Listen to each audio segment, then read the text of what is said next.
जंगल में मोर नाचा, किसने देखा? गौतम गंभीर ने फाइनल में मैच विनिंग 97 रन्स बनाए, किसने देखा? और गूगल ने एआई और दुनिया को बदल देने वाली टेक्नोलॉजी डेवलप की, किसने देखा?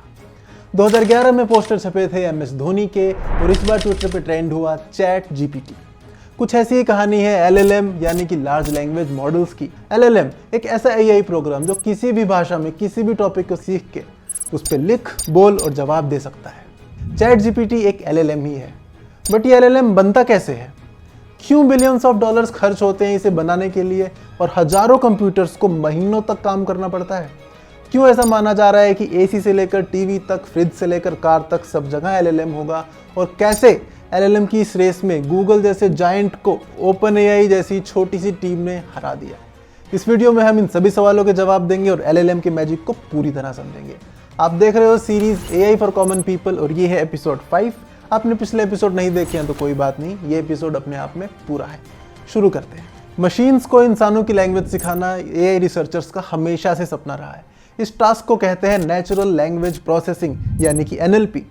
2017 तक गूगल, अमेजॉन और माइक्रोसॉफ्ट के पास इस टास्क को करने के लिए अपने अपने एआई सिस्टम्स थे, जैसे गूगल असिस्टेंट, एलेक्सा और कॉर्टाना।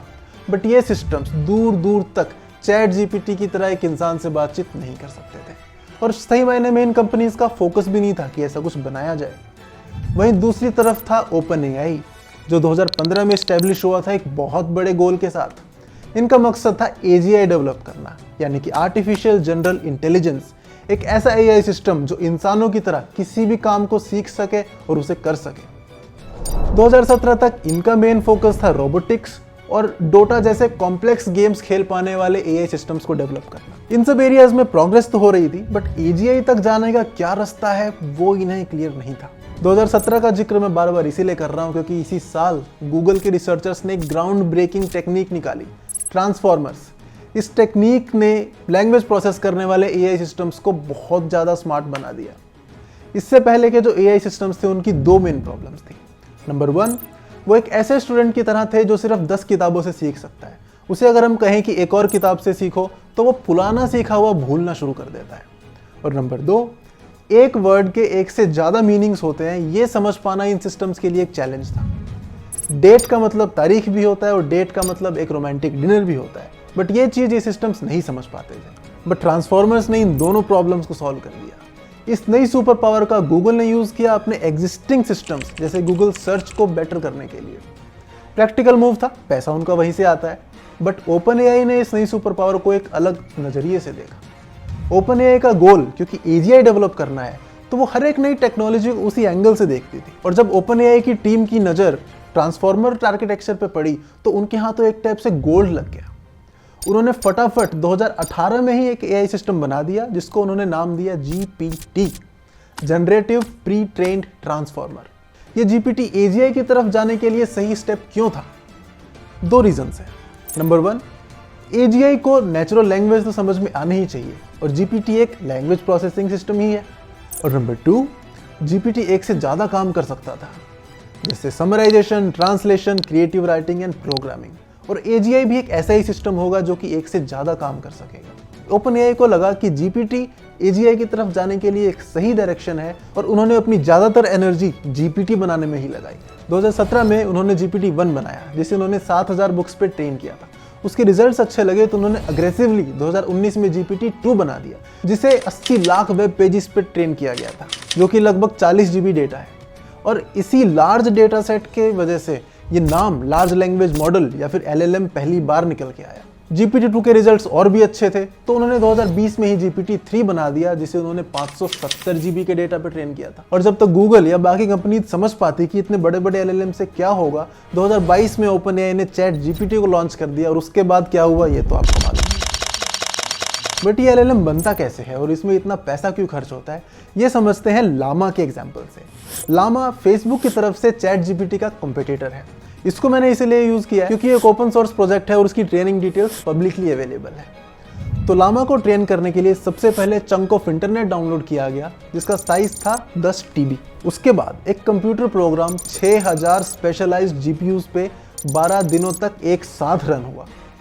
जिसकी टोटल कॉस्ट थी लगभग $2 मिलियन, यानी कि 16 करोड़ रुपए। चैट जीपीटी के बारे में माना जाता है कि उसे ट्रेन करने में हफ्तों लगते हैं और लगभग $46 मिलियन लगते हैं, यानी कि लगभग 400 करोड़ रुपए।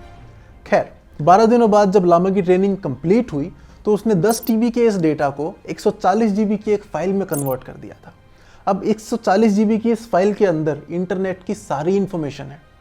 आप किसी भी लैपटॉप पे इस फाइल को डाल के बिना किसी इंटरनेट के लामा को रन कर सकते हो और उससे चैट कर सकते हो। वो आपसे किसी भी टॉपिक पे फ्लुएंटली बात करेगा। ऐसा क्या होता है इस 140 GB की फाइल में? तो LLM डीप लर्निंग के कॉन्सेप्ट पे काम करता है। और जैसा कि हमने पिछले एपिसोड में देखा था, डीप लर्निंग में सारा खेल होता है न्यूरल नेटवर्क के कनेक्शंस का। तो इस 140 GB की फाइल के अंदर उन न्यूरल नेटवर्क के कनेक्शंस की इंफॉर्मेशन होती है। अगर आपने पिछला एपिसोड नहीं देखा है तो आई हाईली रिकमेंड कि आप वो एपिसोड देख ले इस कॉन्सेप्ट को और बेटर समझने के लिए। अभी तक चैट जीपीटी के हिसाब से अपन देखें तो प्री ट्रेनिंग वाला पार्ट कंप्लीट हो गया है। चैट जीपीटी बनाने के लिए एक और टाइप की ट्रेनिंग की जरूरत पड़ती है। इसमें LLM को मैनर्स सिखाए जाते हैं, उसे एक असिस्टेंट बनाया जाता है, उसे थोड़ी पोलाइटनेस सिखाई जाती है। क्योंकि इंटरनेट पे तो उसने ट्रोल करना भी सीखा होगा, या फिर क्या पता सिर्फ ट्रोल करना ही सीखा हो। इस स्टेप को कहते हैं फाइन ट्यूनिंग। इसमें इंसानों के लिखे हुए 1 लाख सैंपल मैसेजेस जो कि ऐसे दिखते हैं पे ट्रेन किया जाता है। ये स्टेप कुछ ही दिनों में कंप्लीट हो जाता है और फिर उसके बाद हमारा एक LLM बेस्ड असिस्टेंट बन के रेडी है। आज की डेट में सभी बड़ी कंपनीज अपने अपने LLM बना रही हैं। गूगल के पास जेमिनाई है, फेसबुक के पास लामा है, इलॉन मस्क के पास ग्रोक है, चैट जीपीटी में इन्वेस्टमेंट कर रखी है माइक्रोसॉफ्ट ने। इतनी महंगी टेक्नोलॉजी में इतना पैसा ये सब क्यों खर्च कर रहे हैं? इसका रीज़न है फोमो। पहली चीज़ तो ये है कि LLM एक ऐसी टेक्नोलॉजी है जिसकी परफॉर्मेंस बढ़ाई जा सकती है सिर्फ ज़्यादा पैसे खर्च करके। अगर इस फील्ड के अंदर कोई आगे रिसर्च ना भी हो तो भी सिर्फ मॉडल का साइज बढ़ा के और डेटा सेट का साइज बढ़ा के LLM की परफॉर्मेंस को बढ़ाया जा सकता है।